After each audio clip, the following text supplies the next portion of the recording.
Welcome into edition 3 of Jason Staples Scouting Reports, UNC Football Scouting Reports. Look, if you're a member of the Tar Pit Premium message boards, you know what we're about to talk about. If you're not, you need to get on the Tar Pit Premium message boards at Inside Carolina and join the fun. Jason Staples breaks down roughly 50 or so players each offseason. Earlier this month, or last month actually, it's already June, we talked Good about Lord. I know, really. We talked about the cornerbacks. We talked about the safeties. Those podcasts are up. All of those scouting reports are up. Today, we bring you the linebackers. We're sponsored by Johnny T-Shirt and JohnnyT-Shirt.com, of Woo! course. And Jason Staples, let's get right into it. Deuce Caldwell. Well, first of all, let me start this way. Carolina plays two linebackers. And Carolina played two linebackers virtually the entire season last year. So the first three guys we're going to talk about is a couple freshmen, redshirt freshmen, and injured guys. But they didn't play. They didn't play hardly at all. So Jason has gone through extensive spring ball practice tape and any other tape he could get his hands on. And let's start with Deuce Caldwell. Deuce, of course, has some flashes, Jason. Just tell us what you saw when you were evaluating this young man, because at some point he's going to need to play. You'd think that at some point somebody other than the starting two linebackers would need to play, but the last 3 or 4 years of Carolina football would have you thinking maybe that's not the case. So, in any case, I think he's a guy that first of all he was a safety in high school, so that tells you a little bit about his athleticism as a player. I think the way to think about him is he is a rangy, sort of twitchy player at the backer position. That's basically what he brings to the table. He's an athlete. Thing that sticks out, and you can see this if you go back to his high school stuff, which I did because there's not a ton of college footage of him. I went back and looked at the high school stuff as well. In the high school stuff, you can see he looks like the fastest guy in the field most of the time. In fact, in pretty much every clip I saw, he looked like the fastest guy in the field. So you're looking at a guy that can really run and a guy that has burst and acceleration, and when he tackles, he runs through you. He's a guy that he takes that acceleration and he really believes in tackling to the other side of the guy he's tackling. So he's got some pop there as well, and that's something that anytime you get a guy that is working from the safety position down to the linebacker position, you're going to have questions about how physical he is. I don't think that's really a concern with him. He's a guy that's willing to mix it up. So he brings that safety kind of athleticism, although I don't think he's as athletic. He's not athletic enough to play safety at this level, which is why he moved down. But he basically is bringing that kind of athleticism to the table with the physicality and just the desire for contact that you want in a backer. So that's really where the strengths lie for him. I think he's got the capacity to be a pretty decent coverage backer moving forward, although I think he's more linear in terms of his overall skill set. So he's really bursty, straightforward, runs really well straightforward. He's not quite as fluid when you ask him to turn his hips and transition.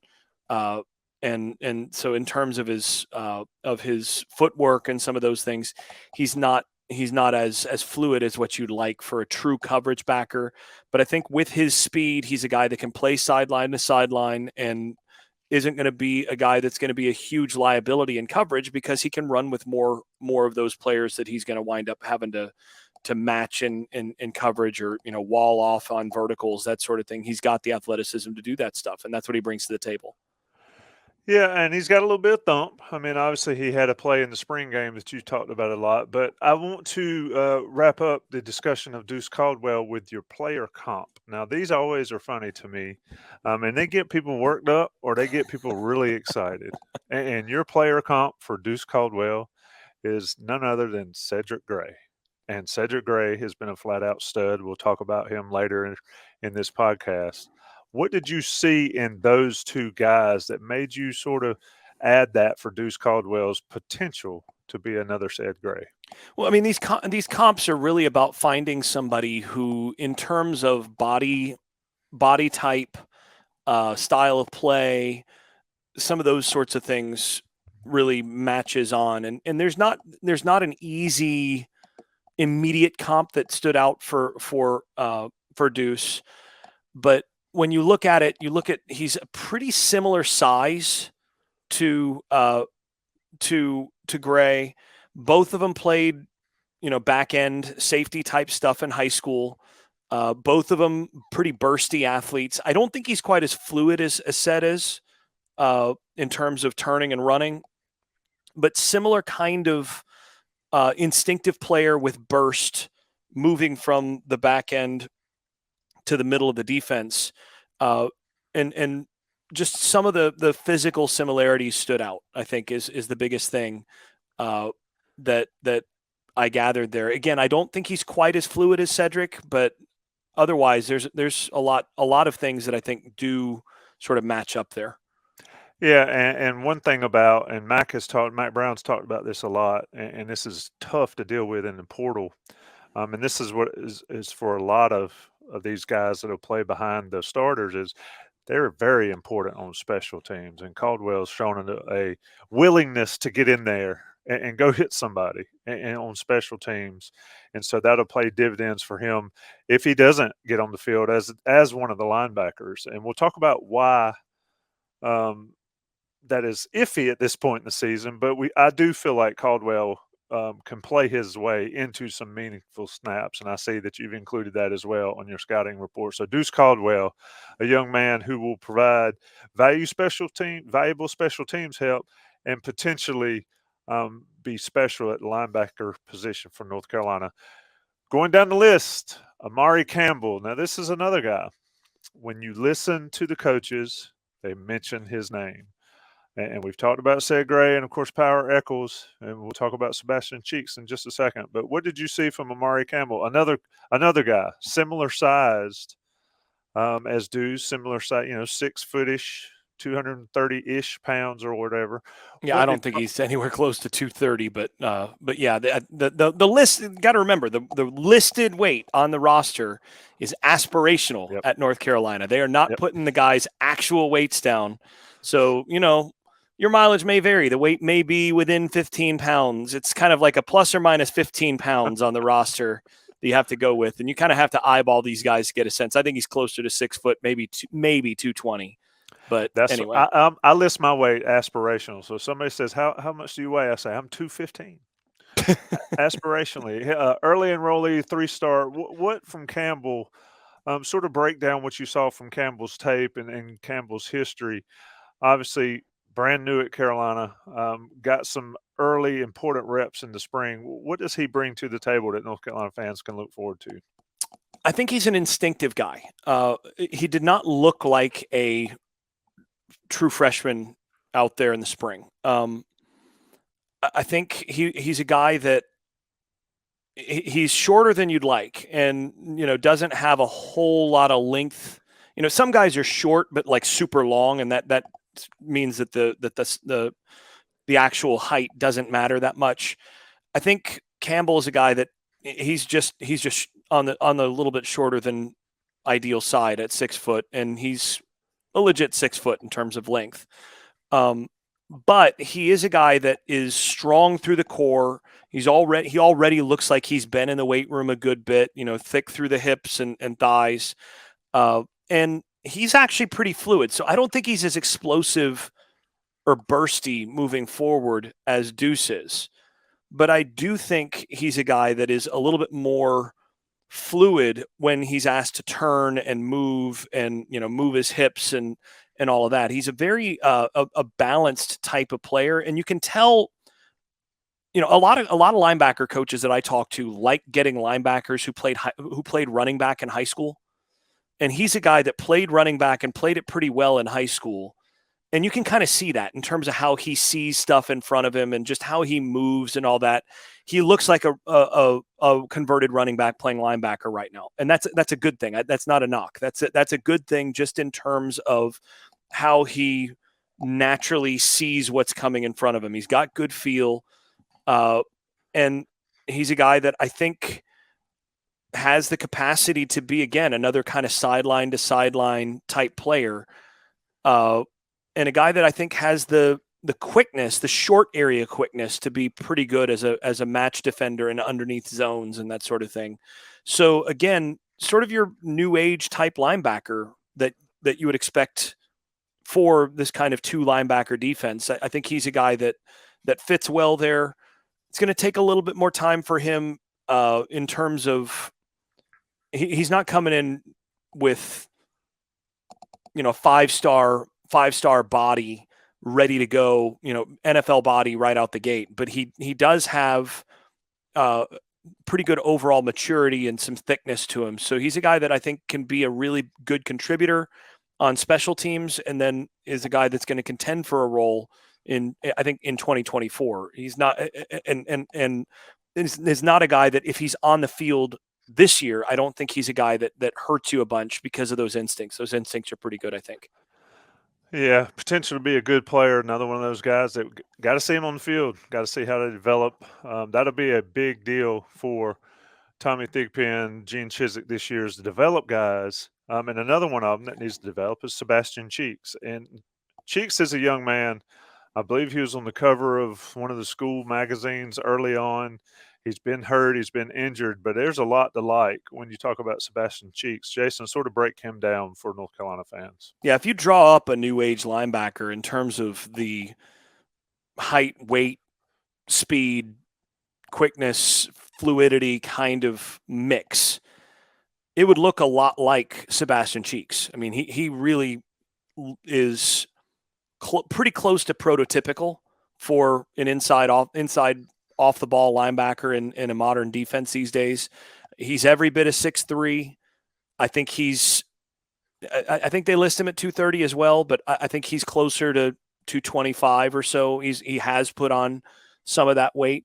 I think he could carry probably 240 at the next level if he gets there. But I think 230 to 235 is realistic for him as a playing weight in college, and he'll be able to carry that weight. He's got the frame and the length to carry that weight without losing speed. And I think he's a guy that's probably just under a 4.6. I mean, I think he's got a lot of burst to him, a lot of good acceleration and even long speed. He's a guy that can play sideline to sideline, and he does that with, again, the bulk of his weight is chest down. He's not or I guess belly down. He's not a guy that's top heavy or anything like that. He can play with a nice natural pad level and has the size and pop to be able to play in the box. So really a lot of positives there in terms of the tools that he brings to the table. The big issue is he's already been dinged up. He's already had some shoulder, I think it was shoulder stuff. And that you really, one of the things that you don't want to see is shoulder issues, shoulder injuries with linebackers. Because, I mean, one of the things you're expecting from those guys is they're taking on blocks every play with their shoulder. And if you've got a guy that's already had shoulder problems, sometimes that stuff never fully goes away. So that's the thing that you've got to worry about with him, I think, moving forward in terms of his development, is they have to make sure that he is fully healed and that he's prepared to be able to handle things, taking on blocks and all of that without getting re-injured. That's the real concern with him, but I think he's a guy that could develop into an all ACC type player and he has an NFL frame and athleticism for sure. It's just a matter of, can he stay healthy and then develop into that? Yep, got the ability, got to have the availability to develop fully. Sebastian Cheeks, Deuce Caldwell, Amari Campbell, the three North Carolina backups that North Carolina fans will certainly hope to see a lot of this year. This is the linebacker scouting reports. That's Jason Staples. I'm Tommy Ashley and JohnnyTshirt.com, of course, sponsors. Let's talk about the two that we do know. And Jason, I'm going to flip you because I know you did said first in this pair, but I'm going to start with Power Eccles here. Power Eccles, I know that Kamen Rucker, they call him rolling ball of butcher block or rolling ball of butcher knives or whatever. Power Eccles is like a piece of dynamite with feet. and legs running after people. This kid loves to hit. He's intense. He's fiery. If you talk to any of the players, who's the most intense guy on the team? Who's the most competitive? It's him. Just sort of break down Power Eccles and what you see. Not the biggest guy in the world, but if you don't see him coming, he's going to get some good wood on you. Power Eccles, Jason. Yeah, I mean, he's a guy that he plays the position like a throwback. You know, he's not 6'3", 240. He isn't. But he plays like he thinks he is. Right? I mean, that's the thing, is he is a you know, you always see these, you know, smaller dogs, and it's like that dog thinks he's a bigger dog. That's kind of Power Eccles. Is he's a little bit smaller. I mean, he's 5'11", 220, I think, somewhere in there. Maybe he's 225 coming into the season, but that doesn't stop him from playing like he's another 15 pounds heavier. And he just throws his body around. And it's one of those things interesting about football is sometimes when you play trying to avoid getting hurt, you're going to be the guy that gets hurt. But if you're a guy that plays just on the edge and just throws your body in there, you kind of get used to the contact. You're the one that's delivering the blow, and you end up not actually getting hurt. I think that's kind of how he is. And, you know, the guy played 871 snaps last year, which was the third most on the team, and didn't seem to slow down like that. The guy, he's just relentless. That's what he does. So, you know, he's aggressive, plays with a chip on his shoulder. He understands, you know, fronts and all of that. He can direct the defense, although really it's said at this point that is the real the primary leader there. They've really got two leaders at linebacker. Eccles is sort of the emotional core on that side, and just he's relentless. That's what he does. Now, he's got some weaknesses. Yep. You know, he is a guy that, you know, Notre Dame came in and they had clearly identified him as the weakness of the front seven that they could take advantage of over and over again. And they ran at him, and then they threw at him, and then they threw at him some more. And he had a real rough game against Notre Dame. He had a couple other tough outings where teams took advantage of him, particularly in the passing game where he's not as natural in coverage.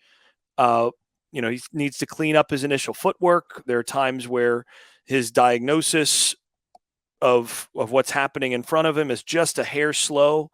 And, you know, he's not the most fluid when he has to change direction. He is a guy that playing sideline to sideline when he's chasing, I think he's got pretty good speed. I think he's above average in terms of his overall speed, straight speed, but a little choppier when he has to move and to cover.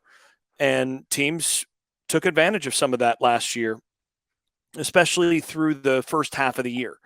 And the other thing too is that there are times where I think he takes some bad angles, sort of overestimates his own speed. And you can see him just get a little bit off axis, and he misses more tackles than you would like to see from a guy who really is a thumper. When he's straight on, he doesn't miss many of those because he's bringing the lumber. But there are too many times where he's a little bit off axis or the angle's just not right, and he kind of slides off of the guy that he's trying to tackle. And, you know, that's an issue. And then, you know, the other thing is when teams targeted him as a coverage player, he gave up a 91.3% completion percentage last year. So, I mean, it was pretty close to automatic when teams targeted him as the main guy in coverage that they were going to get a completion. And, you know, the passer rating when he was targeted would have ranked number 6 nationally for quarterbacks if it was a full season, 116.7. Just for perspective, Drake May, his NFL passer rating at the end of the year was 109.7. So teams that targeted Eccles in the passing game last year, the quarterbacks on those throws were more efficient than Drake May on the season. So that's something that needs to be cleaned up.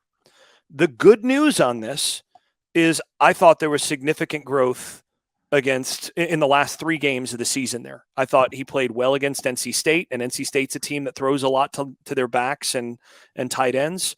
And I thought his game against Oregon was by far the best game he's played at North Carolina Oregon tried to target him some in coverage, and he was there repeatedly. He did a much better job of diagnosing and matching on some of those things and not overhelping, not chasing the mesh guy too far, passing guys off in coverage, all of those things that were issues for him earlier in the year. I thought a lot of that got cleaned up against Oregon. The hope is that that was the turning point for him this year, and then that basically helps complete his game so that he can be a reliable player in that area.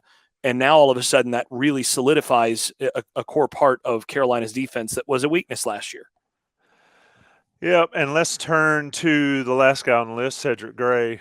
Gray, of course, back to North Carolina for another season, a Ward-filled season last year, just played ridiculously well at times. Jason, let's work backwards here with Gray, because we could talk about all of his positives first. Let's do it the other way around. Let's talk about what Gray needs to improve going into 2020, 2023 that you did not see from him last year or the year before, because on the untrained eye watching Gray, there's not much to pick on. What did you see when you were evaluating him for this series? There's still too many missed tackles overall. And I think that's been a theme with the North Carolina defense in general, that this was not a good tackling bunch last year. And the biggest thing for me on him is there are times where, in terms of the missed tackles, there are times where I would like to see him come up and form tackle a little bit more often. He's so fast and so athletic that I think he could be in position to get his shoulders involved and really thump through the tackle a little bit more, rather than just wrapping and then dragging and then going down with the ball carrier. So sort of wrap and drag technique, where get your arms on him, wrap up, and then either the guy drags you a little bit and then goes down, or other people arrive. That's sort of been his primary way of tackling. And I'd like to see him just a little bit more aggressively take guys down with contact on top of that, just a little bit more frequently. And so that's one thing. And that's tied to the other thing. And that is, there are times where I think he's just a little bit off his gap fit on B and C gap runs. So those are the runs between the guard and the tackle, and between the tackle and the tight end, or the tackle and the split end. On some of those runs, sometimes he's a little bit further outside. Like he'll start just a little bit further out and then come inside. I'd like to see him a little bit tighter with the correct shoulder more consistently on some of those, so that he can actually close down some of that extra space and be in position for a little bit more frequent head up tackles. There are times where I think he's just slightly overrunning, or just slightly out of, halfway, or, even a quarter out of that gap, 2 feet further into the gap than what you'd like, so that he's not coming downhill and making that contact. So I'd like to see a little bit more of that. Look, if this sounds like nitpicking, it is a little bit. The guy's a really good player, but those are things I'd like to see. And then finally, he's really not a bend the edge type pass rusher. He's a guy that when he's blitzed, he's had success. He does a good job coming through, A and B gaps as a blitzer. I'd like to see him, you remember a couple of years ago, Chaz Surratt, there were times where they would line him up as an outside pass rusher, and he'd use his athleticism and his speed to get into the backfield from the outside. That's something we haven't really seen from Gray on the edge. I'm not sure they're going to end up using him in that role at all, but I'd like to see that they could use him in that role. That's really where I think the improvements could lie for him. Yeah, I agree there. Now let's talk about the positives, because one thing, it was, you could guarantee that Cedric Gray was going to be in the post-game press conference, because Cedric Gray probably had the best game of the defense for North Carolina most often. What are the positives? What have you seen that sort of open your eyes and say, this guy is not only a very good college linebacker, but could play on the next level? Well, first of all, the dude is super smart. I think that's obvious. Just watching him play, he diagnoses quickly. He's a guy that over and over and over again, you'll see teams try to use misdirection, screens, different things like that. And all of a sudden, you'll see three guys chasing after the quarterback, and you're like, no. And all of a sudden, guy makes the catch, and Ced Gray is right there making the tackle, standing up, making the little sign like, you ain't fooling me. He's a guy that sticks with what he's supposed to do, which is a really big value for a linebacker. He does his job. And that sounds mundane, but that's a really good place to start. And then you combine that with, I think he's a sub 4.6 in the 40 at 225 plus.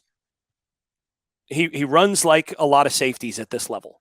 And he not only runs like that, but he's a guy that when it comes time for him to turn and run, when it comes time for him to redirect and change direction and all of that, he's well above average in those areas. He's a guy that's more fluid than the normal linebacker. And he can cover both tight ends and slot receivers like a big safety. That is a rare thing to have on your defense. And he basically, he can take a guy away in coverage. There've been a number of times where teams have tried to get a wheel route or something where they're letting their running back run away from him, and there he is in coverage right on the hip of the running back and making a play. Or they get a wheel route on somebody else, and there's Ced Gray recognizing a little bit late, like, oh, they're going there, and then he's a robber or something in the middle area, and there he is taken off with a great angle and manages to make a tackle or get a hand on a ball or something late. He just does all that stuff, and he's an eraser. He finds the football, he does his job, and then if somebody else screws up, he's athletic enough and smart enough to suddenly on the back end find a way to take a good angle to keep somebody else's mistake from turning into a touchdown. I mean, there's so many times where last year when it came time to make a touchdown saving tackle or a turnover or that sort of thing, it was going to be Ced Gray. And he's done this the last couple of years.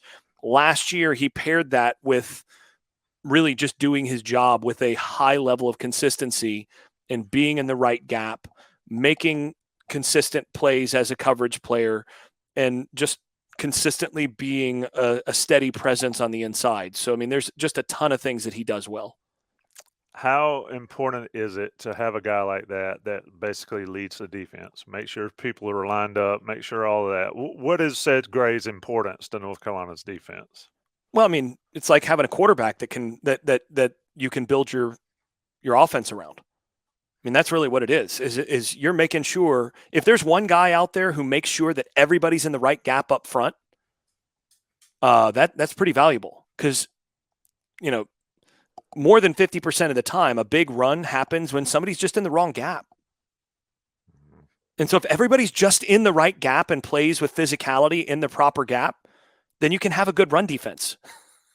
It's really simple. I mean, football's not that hard when it comes to that, but you have to have a guy against, the kind of teams that Carolina is going to play. You have to have a guy who understands, like, oh, they're unbalanced, or, oh, you got a tight end and a wing over here. That means we need to shift to this. Here's our adjustment. And you got to be able to do this in 6 seconds and make sure that that's communicated and make sure that you're in your proper gap as well. And he's a guy that can do that. That makes sure that keeps you from giving up just freebies. And then you pair that with a guy who's really good in coverage as well. And, that's a huge luxury. And also a guy who he played 985 snaps last year. It's almost criminal. That's insane. That's for what it's worth. That's the 6th most snaps in the country of defensive players last year. Wow. And the crazy thing is, if you watched him in the game against Clemson, he did not play like a guy who was worn down at all from playing almost 1,000 snaps on the year. You watch him against Oregon, and he was all over the field. Now, granted, that's after a month of bowl prep, or 3 weeks of bowl prep, so he's not playing quite as much there. But you look at those last couple of games against NC State and against Clemson, he was playing at an all ACC, borderline All-American level with that kind of workload. So, when you have a guy that not only does all those things, but can do all those things without ever coming off the field, that's a huge luxury. Overall, Jason, Carolina's linebackers, I feel like when you're watching the defense over the last couple of years, the linebackers, we talk about how good Gray is, how good Eccles can be. There's some things to clean up. Where's North Carolina's linebackers here going into 2023? I feel like it's more of the same from last year with the two we've just talked about. But where does North Carolina improve this year at the linebacker position? Well, I think the main thing is that you sort of know what you're getting with the two that are returning, and you know that those guys are veterans who should be well above the average unit in terms of starters in the ACC. They should be. Now, Eccles has to clean some stuff up where he, against better offenses, can be victimized or was victimized last year. For them to be above average, he has to take another step forward this year. And in particular, in his recognition and making sure that he triggers, on time in the proper gap with a little bit more consistency, and cleans up some of those coverage things. Presuming that happens, and presuming they look like the linebacker tandem that played against Oregon, which I think is a good barometer coming into this year after they had a chance to kind of clean some stuff up after the season, then I think you're looking at a linebacker position that should be, in terms of its starters, above the average in the ACC, probably in the top third of the ACC. And, I think Gray is one of the, 4 or 5 best linebackers in the ACC, and I think a future NFL player. The concern is just like last year with the depth. And, you've got the remaining players on the depth chart at this position of 18 snaps coming into the season among them, right? That's not a whole lot to lay to hang your hat on. You don't know exactly what you're going to get from those guys with live bullets flying this year with live rounds. The plus thing is, the good thing is that I think Sebastian Cheeks is a guy that has well above the average, the ACC average talent for the position, and then Campbell and Caldwell are ACC level players in terms of recruits. So really, it boils down to: can you find two of those guys who can give Eccles or Gray an occasional rest without there being major consequences for that? That's really what you'd like. And you really need to make sure that you're in position where if one of those guys goes down for any amount of time, that you're not going to basically just lose games because of it. And I think that's got to be the focus coming into camp. And I know in spring practice, they basically put Gray on mothballs, as they should have, or they put him in bubble wrap a little bit, as they should have, through a good portion of camp in scrimmages, just basically having the young guys get all those reps in scrimmages. Because we know what Gray is. We need these young guys to be ready to play next year, because if Gray goes down, you're in trouble with where things are now. You've got some guys that could become pretty good players, but I think you've got to get those guys a little bit more ready in camp to feel comfortable moving forward. And that's where, without Gray on the field, this becomes probably a subpar ACC level linebacking core, unless one of those young guys really steps up and grows this year. That is Jason Staples. I'm Tommy Ashley. This has been UNC Scouting Reports, the Linebackers, a series we're doing this summer. Check out the corners, check out the safeties. This is the linebackers. In a few days, edge. A few days after that, defensive tackles, and so forth and so on. Sponsored by Johnny T-Shirt and JohnnyT-Shirt.com. Thanks, Jason.